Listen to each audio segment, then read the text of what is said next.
अगर लाखों पाकिस्तान 3 लाख भी निकल जाए ना 2 दिन के अंदर खान रहा होगा, सिर्फ पाकिस्तानी हिम्मत बांधे तो एक और आ जाए। तो हमारा फैसले कैद बंद जेलें मार दाड़ हमारा कुछ नहीं बिगाड़ती है। जब तक जिंदा है हमारे ज़हन में बस अब एक चीज रासिखुल अकीदा हो चुकी है और वो है अपने हक का असूल, हकीकी आजादी का असूल। सर 24 नवंबर के हवाले से अब एक दो सवाल आखिरी आपसे हम पूछ रहे थे कि आप अब क्या फाइनली क्या देख रहे हैं कि 24 नवंबर को अगर जैसे पहले कंटेनर लगे या लोग गिरफ्तार हुए लास्ट टाइम की जो सूरत हुई, अगर उसी तरह का होता है तो स्ट्रेटेजी क्या होगी? क्या अभी तक इंटरनेट कोऑर्डिनेशन शुरू हो चुका है? अभी नहीं है, लेकिन मैं प्रपोज करता हूं कि इज्तिमाई बयान जाना चाहिए पूरी लीडरशिप का कि ये हम हैं, ये हम अहद करते हैं कि हम होंगे, हर हालत में होंगे, आपको लीड करेंगे। वर्कर को और पाकिस्तानियों को यकीन और बावर कराना है कि क़यादत उनको नहीं छोड़ेगी और ये मुसलसल जो है 6-7 दिन जो हमारे पास हैं उसमें इसका रिपीटिशन होना चाहिए ताकि जब एहतजाज का दिन आए तो वो आंखें बंद करके एतकाद और एतमाद करते हुए निकले।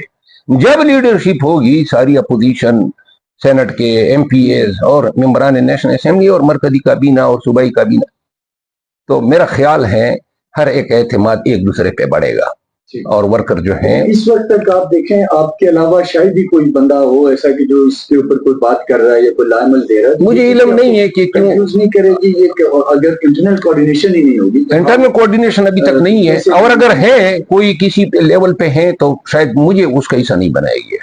इससे आपको लगता नहीं है कि ओवरऑल जो प्लान है बड़ा और एग्जैक्टली प्लान है क्या, सिर्फ जलसा करके वापस जाना है? नहीं जलसा नहीं होगा, एहतजाज होगा और धरना होगा। और धरना कितना लंबा हो सकता है? इस पे कोई शैतान की आन की तरह लंबा हो सकता है, 100 दिन भी हो सकते हैं और 1000 दिन भी हो सकते हैं। इससे अगर अल्टीमेटली खान साहब रहा ना हो पाए तो फिर PTI क्या उसके बाद की क्या? नहीं, मेरा ख्याल है अगर लाखों पाकिस्तान 3 लाख भी निकल जाए ना 2 दिन के अंदर खान रहा होगा, सिर्फ पाकिस्तानी हिम्मत बांधे। ठीक सर, एक दो सवाल गवर्नमेंट की कारकर्दगी पे करके बस आपको आपका टाइम हमने काफी लिया।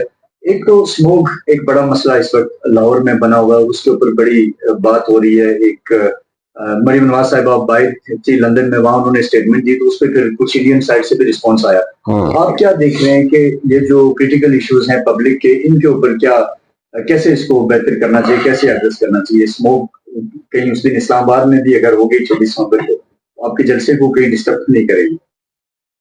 हम स्मोक जो है ना ये तो बेसिकली एक नऊसत है जो नून की हुकूमत की वजह से पंजाब पे और मुल्क के हिस्सों में छाई हुई है। आपके दौर में भी थी सर, ये मुश्तार साहब के दौर में? हमारे दौर में ऐसी नऊसत नहीं थी, ये अब बहुत फैल गई है तो सुना चंद मीटर पे भी बंदा नजर। और आज वो जो मरियम औरंगजेब साहिबा हैं मोहतरमा 10 साल का मंसूबा बना रही थी कि 10 सालों में स्मोक पे काबू पा लेंगे, तो जब तक इन लोगों पे काबू नहीं पाया जाता, इनको जो है अपने उस जगह पे नहीं लाया जाता, ये हारे हुए सियासतदान जो वजीर आला खुद फार्म 47 पे हारी हुई हो और फार्म 47 पे वो क्या पंजाब को तरक्की देगी? पंजाब को तरक्की देने के लिए ये लोग वजीर आला बने हैं। और दूसरी बात ये है ना कि